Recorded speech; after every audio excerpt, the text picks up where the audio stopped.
Bonjour, mon nom est Suzy Gervais, je suis naturopathe et coach certifiée en neuroactive.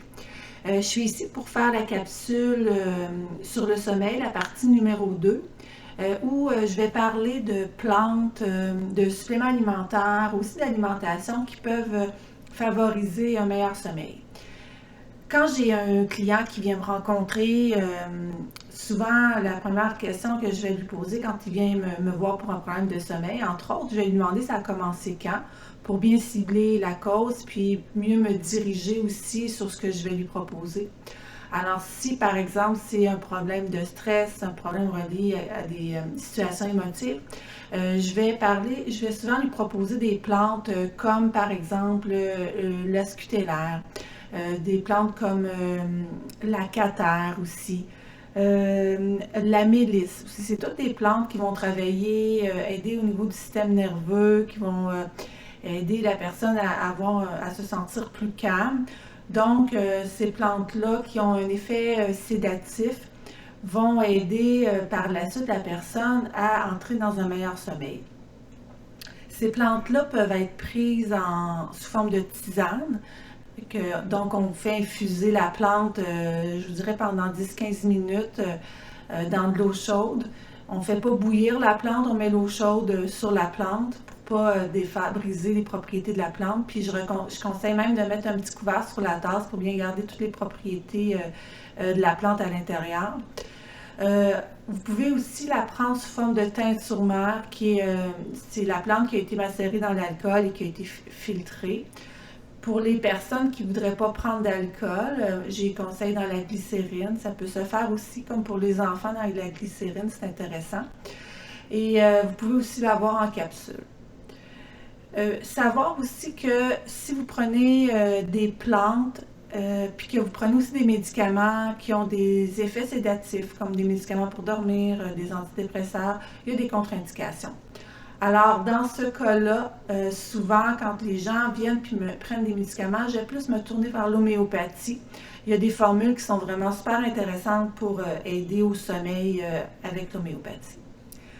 Je vais parler aussi à mon client qui a des problèmes de sommeil de plantes adaptogènes qui vont aider. Une plante adaptogène, c'est des plantes qui vont aider l'organisme à faire face au stress. Que ce soit un stress physique et psychologique, ça l'aide l'organisme comme à ramener dans un état d'équilibre. Donc, une plante qui est vraiment bien aimée, que j'ai aussi eu des bons commentaires, c'est l'ashwagandha, qui est une plante adaptogène, qui peut aider dans des moments de stress, qui peut être aussi combinée avec les plantes plus à effet sédatif que je vous ai parlé, comme la mélisse, la scutellaire, ça peut bien se mélanger aussi. Puis quand on parle de problèmes de sommeil, une des plantes à laquelle je pense en premier, qui est directement reliée au sommeil, c'est la valériane. La valériane, c'est vraiment la plante qui va aider au niveau du sommeil. Ne pas avoir peur d'en prendre à haute dose.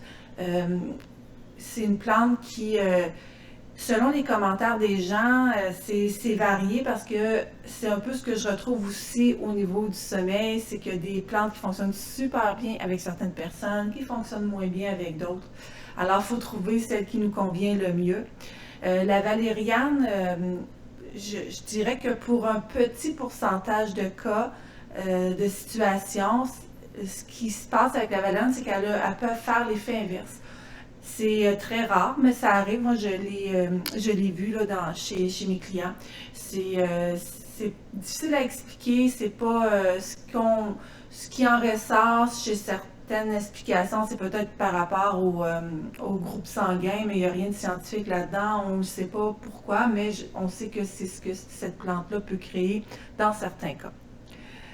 Je vous ai parlé de médication tantôt. C'est aussi une question que je pose à mes clients qui vont venir s'ils prennent des médicaments parce que aussi certains médicaments vont nuire à l'absorption de certains minéraux et de certaines vitamines qui sont importantes pour le système nerveux, comme le magnésium, comme la vitamine B. Certains médicaments peuvent nuire à leur absorption, mais aussi notre alimentation moderne, le fait que les aliments sont transformés va briser certaines vitamines et minéraux. Aussi, nos cultures qui sont rendues un peu, qui ont rendu nos sols affaiblis en vitamines et en minéraux, va faire aussi que ce qu'on va manger, nos légumes, nos fruits vont en contenir moins. Le stress aussi, par rapport, comme par exemple pour le magnésium, si je commence avec le magnésium, qui est un minéral qui est important pour le système nerveux, comme un peu un calmant musculaire, aussi pour les personnes qui vont avoir des crampes. Il y a des personnes qui ont des crampes la nuit, ça les réveille. Donc le magnésium, c'est un minéral qui est important. Puis qui peut être conseillé à prendre en supplément, justement, surtout si vous avez ou vous avez une alimentation où vous prenez du sucre, de la liqueur, tous ces aliments-là nuisent à l'absorption du magnésium. On peut aussi retrouver le magnésium sous forme alimentaire. On le retrouve dans les légumes verts. Ce qui est intéressant aussi, c'est que comme les pousses, les germinations, ils contiennent beaucoup de vitamines et minéraux. Puis c'est des produits qu'on peut faire chez soi. Tu sais, surtout l'hiver, l'été, on a accès plus à des jardins, à des bons légumes, des bons fruits de saison. Mais l'hiver, on est plus restreint. Donc, de se faire un jardin intérieur avec des pousses de germination, tu sais, vous ajoutez aucun pesticide dessus, c'est vous qui contrôlez ce que vous mettez. Alors, c'est vraiment rempli de vitamines, de minéraux et c'est vraiment à conseiller. Donc, on retrouve du magnésium dans les pousses de germination, aussi dans les noix de Brésil. On va en retrouver aussi dans le cacao et comme je l'ai dit, dans les légumes verts. Essayez de ne pas faire cuire à trop haute cuisson vos légumes parce que c'est ça qui brise les vitamines et minéraux. Une autre vitamine qui est importante pour le système nerveux, pour le sommeil, c'est la vitamine B. Un bon complexe de vitamine B va aider. On va cibler aussi beaucoup la vitamine B6 qui peut travailler aussi au niveau de l'anxiété. Donc, à noter que la vitamine B, prise séparément comme la B6, va mieux s'assimiler dans un complexe. Donc, le prendre aussi en mangeant, ça s'assimile mieux quand on le prend en mangeant. La vitamine B aussi peut se retrouver dans l'alimentation. J'avais pris des petites notes ici. On parle de poisson, levure de bière, les céréales entières, les légumineuses vont en contenir. Les graines de tournesol, les graines de lin vont aussi en contenir. Un autre supplément alimentaire, vous savez, dans la première capsule, je vous avais parlé de l'importance de la mélatonine, parce que quand on entre dans la phase du sommeil, c'est souvent cette hormone-là qui va être sécrétée pour nous indiquer au corps de commencer à s'assouplir pour aller se coucher et pouvoir s'endormir. La mélatonine se fait d'une façon synthétique, donc on la vend en magasin d'aliments naturels. Ce que j'ai observé, ce que j'ai lu, c'est que ça fonctionne bien pour les personnes qui vont avoir des décalages horaires, qui vont voyager, puis le fait que la mélatonine aide au cycle du sommeil, ça va les aider à rattraper leur cycle du sommeil quand il y a décalage horaire. Ou les gens qui travaillent sur des heures différentes, le jour, le soir, la nuit, ça va aider aussi à rétablir un cycle du sommeil. Il y a aussi une recherche qui avait été faite qui indiquait que la mélatonine fonctionnait très bien aussi chez les personnes âgées. Ils avaient fait une recherche où ils avaient fait prendre de la mélatonine, du magnésium et du zinc aux personnes âgées. Ça avait vraiment donné des bons résultats. C'est pas quelque chose que je recommande de prendre à tous les jours comme une béquille, étant donné qu'on en sécrète de la mélatonine. C'est plus occasionnellement donner un petit coup de pouce ou aider à rétablir un cycle parce qu'on sait à quel point le sommeil est important. La mélatonine aussi se retrouve dans certains aliments que je vais vous nommer. J'ai fait une petite liste ici. On la retrouve dans le jus de cerise.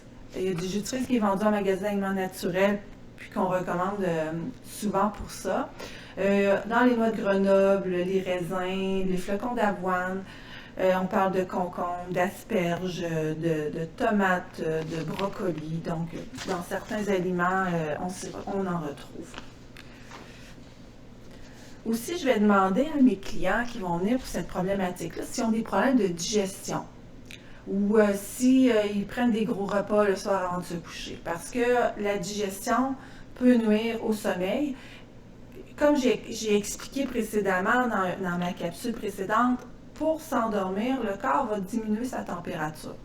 Quand on mange tard, puis que là, la digestion s'enclenche, c'est sûr que ça réchauffe, il y a un mouvement qui se fait à l'intérieur, donc ça réchauffe, ça crée du réchauffement dans le corps, ce qui va nuire à cette phase-là où on doit diminuer la température pour enclencher le sommeil. Alors, faire aussi attention aux épices qui sont réchauffantes. Des épices, c'est bon, ça aide à la digestion, mais il y a des épices qui sont plus réchauffantes. Donc, faire attention aussi, ça peut nuire chez certaines personnes au sommeil. Aussi, pour certaines personnes, de commencer une alimentation anti-inflammatoire va les aider à avoir un meilleur sommeil, vont avoir une influence sur leur sommeil. C'est du cas par cas, on est tous différents, donc moi ce que je recommande, c'est de prendre des notes quand vous voulez voir si vous avez des problèmes de digestion qui peuvent nuire à votre sommeil, d'écrire ce que vous mangez le soir au souper, puis voir la qualité de votre sommeil, puis faire des restrictions, faire des changements, essayer d'enlever certains aliments qui peuvent nuire. Ça peut faire une différence. Il y a aussi, quand la digestion nuit au sommeil, je vais recommander des plantes, bien sûr, qui vont avoir rapport avec la digestion, qui vont aider le foie aussi, comme le chardon-marie va aider. On a aussi un complexe qui se vend en magasin, c'est le biliaté de la Clé des Champs, qui est un produit qui peut aider aussi au niveau de la digestion. Donc, ça peut favoriser, chez certaines personnes qui ont des problèmes de sommeil, ça peut avoir une différence vraiment sur la qualité de celui-ci. Aussi, ce que je vois beaucoup, c'est des problèmes de sommeil qui vont être liés à la préménopause, la ménopause. Je disais dernièrement que les problèmes de sommeil étaient même plus fréquents que les bouffées de chaleur, c'est quand même peu dire. Donc, c'est sûr que dans ces cas-ci, quand c'est relié à ça, c'est sûr que, tu sais, c'est toujours global, comme je l'explique, là, le stress va quand même avoir un rapport, l'alimentation, mais quand on sait que la personne est en préménopause, en ménopause, puis que ça a plus commencé vraiment dans cette période-là, mais là, je vais y aller plus avec des plantes qui vont travailler au niveau des symptômes de la ménopause. J'élaborerai pas sur ces plantes-là parce qu'il y en a plusieurs, puis j'ai envie de donner des explications quand même assez claires au sujet de cette étape-là qui est la préménopause et la ménopause. Et ça va faire partie de la prochaine capsule.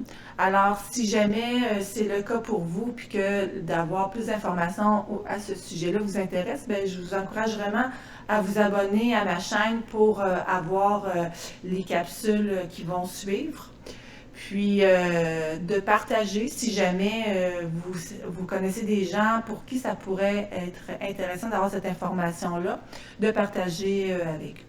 Alors, je vous remercie et je vous souhaite vraiment de prendre soin de votre santé, de prendre soin de votre sommeil parce que c'est vraiment ce qui va avoir une grande influence sur votre santé à venir.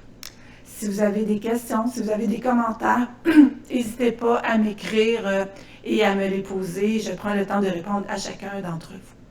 Merci beaucoup.